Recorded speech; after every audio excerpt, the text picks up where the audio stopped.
Hello everyone, I am भावना तोमर और आज मैं आपके लिए लेके आई हूँ सीएसएस का फुल कोर्स, जिसमें आज हम देखेंगे सीएसएस का सेकंड पार्ट। और इसमें मैं आपको कुछ न्यू टॉपिक्स के बारे में बताऊँगी, जैसे कि सीएसएस कमेंट्स क्या होते हैं सीएसएस में कौन कौन से कलर्स होते हैं, जैसे कि RGB colours, hexa colours, HSL colour क्या होते हैं वो जानेंगे। साथ में सीएसएस बैकग्राउंड देखेंगे, बैकग्राउंड का कलर कैसे चेंज करते हैं, बैकग्राउंड में इमेज कैसे लगाते हैं, बैकग्राउंड को रिपीट या नो रिपीट कैसे करते हैं, बैकग्राउंड की अटैचमेंट देखेंगे। साथ में बैकग्राउंड की पोजीशन और बैकग्राउंड का साइज़ हम इसमें एक्सप्लेन करेंगे। साथ में जो ये सारी चीज़ें हैं, इसे शॉर्ट हैंड में हम कैसे अप्लाई कर सकते हैं, वो सारी चीज़ें मैं आज आपको इस वीडियो में बताऊँगी। तो चलिए प्रैक्टिकली इसे करके देखते हैं। सबसे पहले आपने अपना वीएस कोड ओपन कर लेना है, अपनी एक फ़ाइल बना लो। और उसके बाद सबसे पहले कमेंट की बात करते हैं। कमेंट यूज़ होते हैं कि जैसे कि मैंने यहाँ पे नॉर्मली कोई टेक्स्ट लिखा या टैग लिखा, इसमें मैं कर देती हूँ हेलो भावना और इसे राइट क्लिक करके ओपन विद लाइव सर्वर करती हूँ, तो यहाँ पे आपको हेलो भावना शो हो जाएगा। कमेंट का यूज़ हम करते हैं कि जब मैं इसे डिस्प्ले नहीं करवाना चाहते अपने वेब पेज पे, तो हम इसे कमेंट कर देते हैं। कमेंट करने के लिए एक शॉर्टकट की होती है, इसे आप सिलेक्ट कर लो और कंट्रोल के साथ में स्लैश प्रेस करो, तो आपका कोड कमेंट हो जाएगा। और अगर आप इसे सेव करोगे, विंडो पे जाके देखोगे, तो वहाँ पे आपको ये शो नहीं होगा। और दूसरा यूज़ कमेंट का होता है कि जैसे कि आपका कोड कितना भी लेंथी हो सकता है, आप उसकी हेडिंग देना चाहते हो।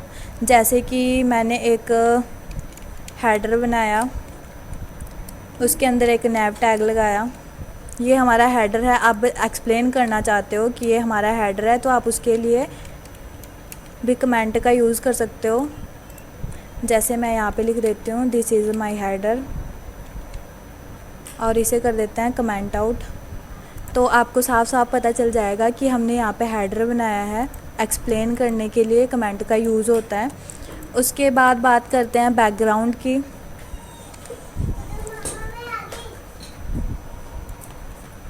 बैकग्राउंड की बात करते हैं तो सबसे पहले आपको स्टाइल देके सीएसएस की फ़ाइल बना लेनी है, चाहे आप एक्सटर्नल का यूज़ कर लो, चाहे आप इंटरनल का यूज़ कर लो।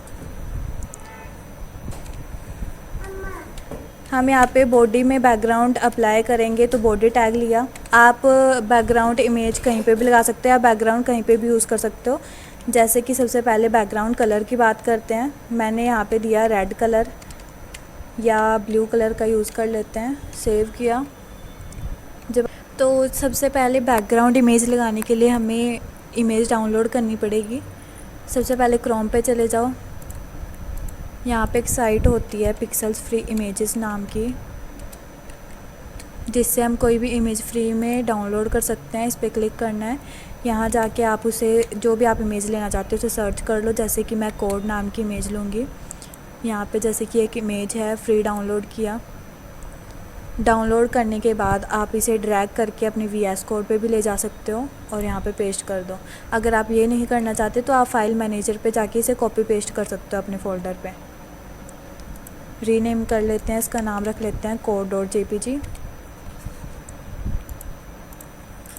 अब जैसे कि हमें बैकग्राउंड में इमेज लगानी है, तो यहाँ पे आप बैकग्राउंड इमेज का यूज़ करोगे और बैकग्राउंड इमेज में हम देते हैं यूआरएल में डबल कोट्स, और यहाँ पे जो भी आपकी इमेज होगी, जैसे कि हमारी इमेज है code.jpg, उसे सेव करेंगे, राइट क्लिक करेंगे, ओपन विद लाइव सर्वर करेंगे, तो यहाँ पे हमारी इमेज आ जाएगी। अब इमेज हमारी कुछ ज़्यादा ही लार्ज है, तो उसे स्मॉल करने के लिए हम इसे साइज़ देंगे, बैकग्राउंड साइज़ 100%, क्योंकि हमें पूरे पेज पे चाहिए। सेव करेंगे, चेक करेंगे, तो यहाँ पे आपको अपनी पूरी इमेज शो हो जाएगी। उसके बाद है हम इस इमेज को थोड़ा छोटा कर लेते हैं, 50% रख लेते हैं, तो ये कुछ ऐसी दिखेगी। अब ये इमेज रिपीट हो रही है, हम चाहते हैं कि हमें इमेज रिपीट नहीं करवानी, तो उस चीज़ के लिए हम यूज़ करते हैं बैकग्राउंड रिपीट का। बैकग्राउंड रिपीट में नो रिपीट सेव करेंगे, तो आप देखोगे ओनली आपको ये वन टाइम शो होगी, ये रिपीट नहीं करेगी आपकी इमेज, और जो हमने बैकग्राउंड कलर दिया है वो भी आपको शो होगा।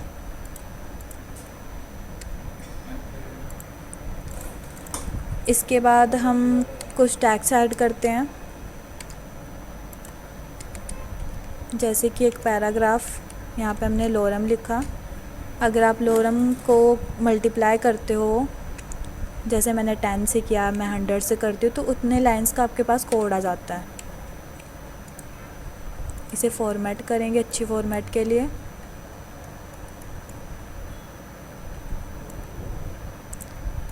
इसके बाद इसे हम चेक करेंगे, तो ये देखिए ये आपका यहाँ पे एक पैराग्राफ आ गया रैंडम सा। जब हम इसे स्क्रॉल करते हैं तो हमारी इमेज भी स्क्रॉल होती है। अगर आप इमेज को स्क्रॉल नहीं करना चाहते तो उस चीज़ के लिए हम यूज़ करते हैं बैकग्राउंड अटैचमेंट का। यहाँ पे दो बैकग्राउंड अटैचमेंट 2 टाइप्स की होती है, एक होता है फिक्स्ड, एक होता है स्क्रॉल। स्क्रॉल बाय डिफ़ॉल्ट जो हमने अभी देखा वो चीज़ है, और जब आप इसे फिक्स्ड कर देते हो तो इसका रिज़ल्ट देखते हैं। तो क्या होगा, आपकी इमेज फिक्स्ड हो जाती है, जो भी आपका टेक्स्ट होगा ओनली वो स्क्रॉल करता है। तो ये था बैकग्राउंड और उसकी कुछ प्रॉपर्टीज़। और यही चीज़ें अगर हम शॉर्ट हैंड में करना चाहें कि हम ये इतना कुछ लेंथी लग रहा है, इसे हम एक लाइन में देना चाहते हैं, तो उसके लिए आप यूज़ करोगे, यहाँ पे दिया बैकग्राउंड, उसका कलर दिया, जैसे मैं ग्रीन देती हूँ, और साथ में URL डाल के हम इमेज देंगे। इसके अंदर इमेज आ जाएगी code.jpg, और हमें उसे नो रिपीट करना है ताकि रिपीट ना हो, और साथ में उसे फिक्स्ड रखना है।